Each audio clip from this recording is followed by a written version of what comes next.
அஜித்குமார் நடிப்புல இந்த வருஷம் 2 படங்கள் வெளிவர இருக்கு.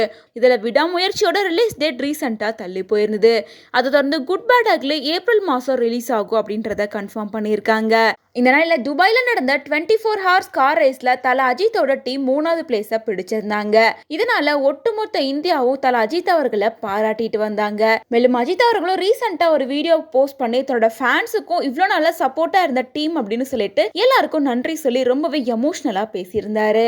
மேலும் விஜய் வாழ்க அஜித் வாழ்க அப்படின்னு சொல்லாம எல்லாரும் அவங்களோட குடும்பத்தை பாருங்க, உங்க குடும்பத்தை வாழ வைங்க அப்படின்ற மாதிரி ஃபேன்ஸுக்கு அட்வைஸ் பண்ணியிருந்தாரு. இந்த நிலையில தளபதி விஜய் அவர்களோட மகனான ஜேசன் சஞ்சய்க்கு தல அஜித் அவர்கள் உதவி பண்ணியிருக்காரு அப்படின்னு சொல்லிட்டு பிரபல பத்திரிகையாளர் ஒருத்தர் ஒரு இன்டர்வியூல சொல்லியிருக்காரு. தளபதி விஜய் அவர்களோட மகனான ஜேசன் சஞ்சய் வெளிநாட்டுக்கு போயிட்டு டைரக்ஷன் சம்பந்தப்பட்ட ஸ்டடீஸ் எல்லாம் படிச்சுட்டு வந்திருக்காரு. அவருக்கு ஹீரோவா நடிக்கிறத விட தன்னோட தாத்தா போல ஒரு டைரக்டர் ஆகணும் அப்படின்றது தான் ஆசை இருந்தது. அதனால அவரோட முதல் படத்திலேயே சந்தீப் கிஷானை தான் நடிக்க வச்சிருக்காரு. மேலும் இந்த படத்துக்கு மியூசிக் டைரக்டரான தமன் தான் மியூசிக் பண்ணியிருக்காரு. இந்த படத்தை லைக்கா தான் ப்ரொடியூஸ் பண்றாங்க. கடந்த 2023ஆம் ஆண்டு அபிஷியலா இது பத்தின டீட்டெயிலை அனௌன்ஸ் பண்ணியிருந்தாங்க. மேலும் படத்தோட அபிஷியல் அனௌன்ஸ்மெண்ட் வந்ததுக்கு அப்புறமா 2 வருஷம் ஆயும் படத்தை இன்னும் ஸ்டார்ட் பண்ணாம இருக்காங்க. ஷூட்டிங்கை ஸ்டார்ட் பண்றதுல தொடர்ந்து டிலே பண்ணிட்டே இருக்காங்க. அப்படிங்கறனால ஜேசன் சஞ்சய் ரொம்பவே அப்செட் ஆயிருக்காங்க. அதனால தனக்கு ஒரு ஐடியா கிடைக்கணும் அப்படிங்கிறதுக்காக தல அஜித் அவர்களோட மேனேஜரான சுரேஷ் சந்திராட்ட போன் பண்ணி பேசியிருக்காங்க.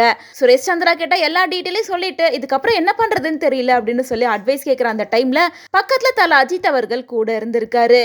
ஃபோனில் யார் அப்படின்னு கேட்கும்போது இந்த மாதிரி விஜயோட மகன் ஜேசன் சஞ்சய் தான், இந்த மாதிரி இஷ்யூ போயிட்டு இருக்கு அப்படின்னு எக்ஸ்பிளைன் பண்ணியிருக்காரு. உடனே தல அஜித் அவர்கள் ஃபோனை வாங்கி ஜேசன் சஞ்சய் கிட்ட பேசியிருக்காராமா. நீங்கள் எதுக்காகவும் கவலைப்படாதீங்க, தொடர்ந்து உங்கள் முயற்சியை பண்ணிட்டே இருங்க. நான் லைக்கா கிட்ட பேசி சீக்கிரமாக உங்களுக்கான விஷயத்த பண்ணி கொடுக்குறேன். ஒருவேளை அப்படி செட் ஆகலைன்னா வேற ஒரு ப்ரொடக்ஷன் கம்பெனியில கூட பார்த்துக்கலாம் அப்படின்னு தைரியம் சொல்லியிருக்காரு. இந்த நிலையில தல அஜித் அவர்கள் விஜயோட மகனுக்கு உதவி பண்ணியிருக்காரு அப்படின்னு சொல்லிட்டு இந்த விஷயம் தான் இப்போ பலராலையும் பேசப்பட்டுட்டு வருது.